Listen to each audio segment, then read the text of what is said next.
So I'm curious in your experience, when you've worked with leaders or business owners and they're finding themselves at the end of the year feeling a little bit burnt out, like, are you finding that they're having any patterns or habits that they're realizing that's keeping them stuck in that specific cycle? Yeah, great question and happy new year. I know like we said it's February when this is coming out, but still quarter 1, still exciting.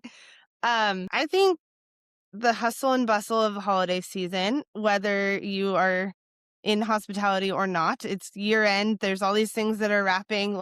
People spend so much time, and then on top of that, they're also trying to live their human lives of getting gifts ready and wrapping and having holiday parties with their families and all of these things. Like, it's such a busy season that sometimes I think it's really hard to start the new year with this like motivation. I think people start almost like shaming themselves into like, gosh, it's already time to do New Year's resolutions and set new goals and do all these things. But like, I haven't reset from last year. Like, I'm still recovering from everything we just finished.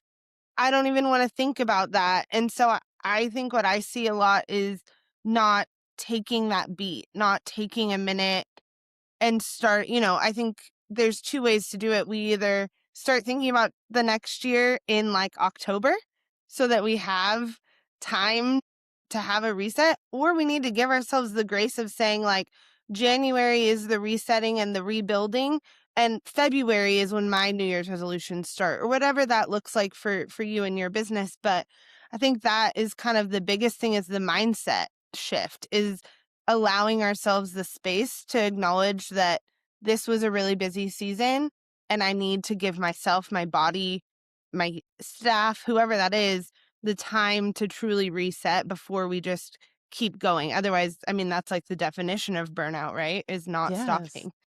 Yeah, and I think that and I love that you said reset because sometimes people don't even think about it being a reset.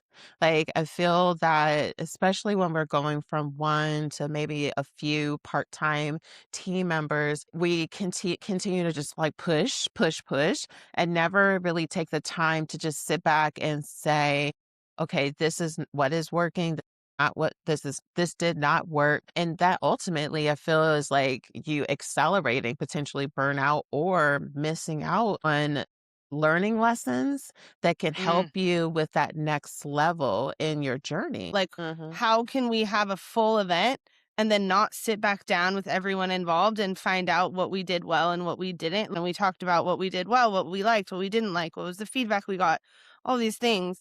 But then suddenly, when it's about the end of our year, when it's about our business, when it's all of those things, I think sometimes it's a little bit harder. It's a Mhm. harder look in the mirror. It can feel more vulnerable. You have to be open to feedback from your employees, from whoever those people are, and so it's really easy to say, "Oh, we're so busy. Let's just keep pushing. Let's just keep going," and not taking that time for that feedback and results.